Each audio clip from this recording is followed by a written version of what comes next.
August 10th, 2021.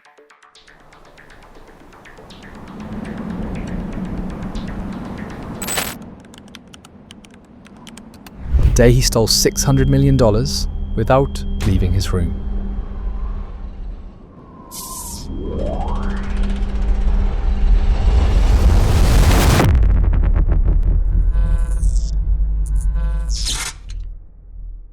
It started with silence, not the silence of peace, the kind that comes just before a storm hits.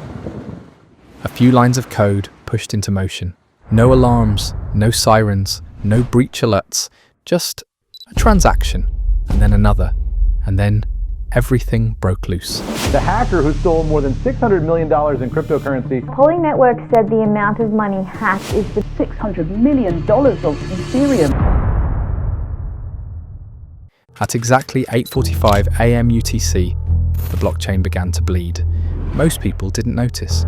Crypto was always in motion, tens of thousands of transactions per minute. But hidden among the usual blur of wallet activity was something else. Something unnatural.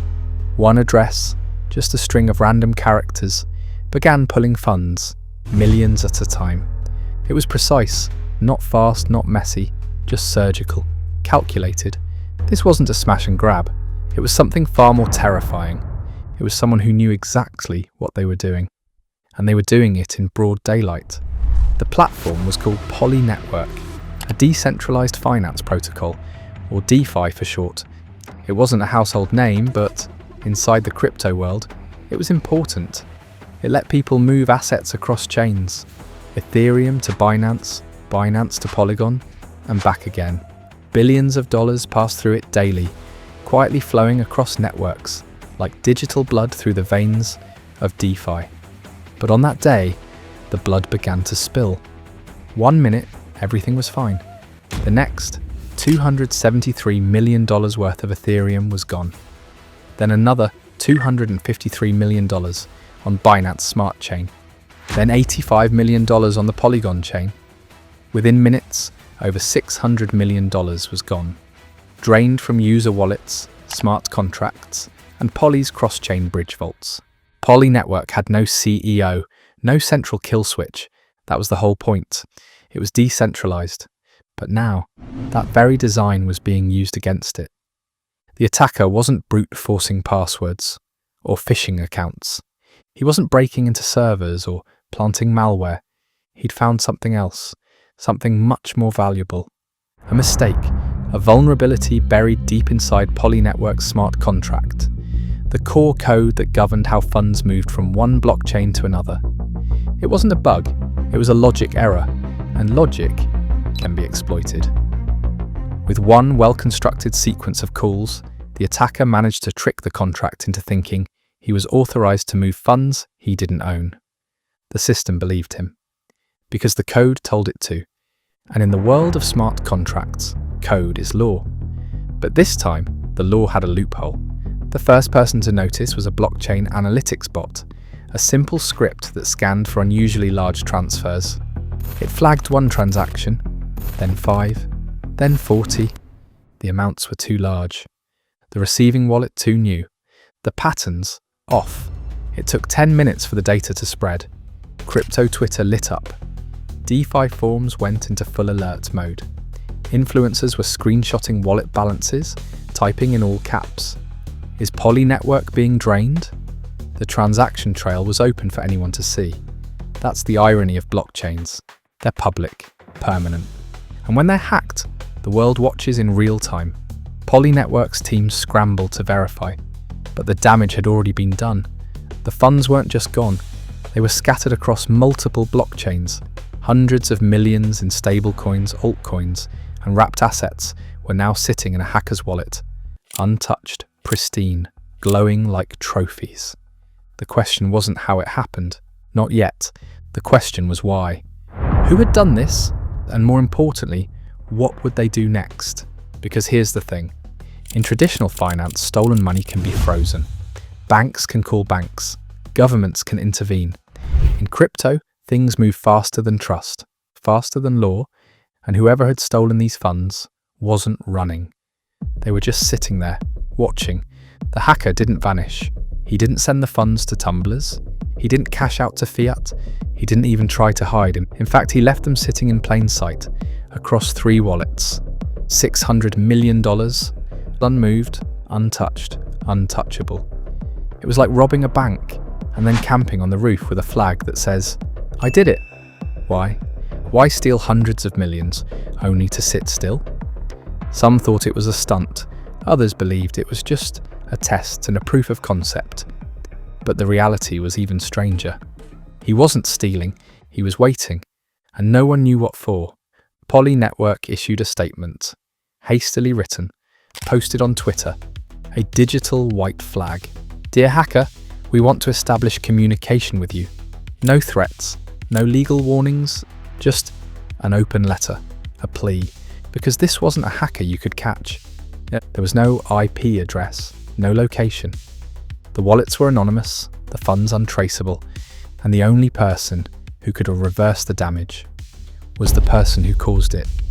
One anonymous figure now held more power than an entire blockchain protocol, and everyone was watching. Exchanges froze tokens. Tether blacklisted the attacker's USDT. Crypto media outlets scrambled for answers. Security firms issued postmortems, but the hacker remained silent, unmoving, calm, as if he was still deciding. And then a message appeared, not on Twitter, not in a forum, but inside the blockchain itself. A transaction sent with a memo. Ready to return the funds. Just 7 words tucked into a transaction on the Ethereum blockchain. No signature, no identity, just a quiet note written in the language of the machines. At first, people didn't believe it. Some thought it was a joke, but it wasn't. It was real. The hacker had spoken, and now the world had no idea what he would say next. The wallet still held the funds, hundreds of millions in various tokens untouched. But now, those wallets weren't just addresses. They were a conversation. Each day, the hacker sent small pieces of text embedded inside blockchain transactions. Each message was like a digital whisper, permanent, immutable, and strangely poetic. "I didn't mean to cause panic. I just want to prove something. I'm not a typical hacker. I'm not interested in the money." The crypto world was stunned. Hackers don't usually explain themselves. They don't apologize. They don't send poetic statements carved into the blocks of the blockchain itself. But this one did. He called himself Mr. White Hat. The name wasn't random. In hacker culture, white hats are the good guys.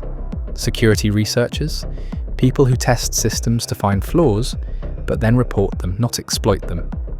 They're ethical, professional, legal, but Mr. White Hat, he had drained $600 million without permission, and now he was calling himself the good guy. Was it irony, or was he serious? Poly Network didn't care. They didn't threaten him. They didn't blame him. They leaned in.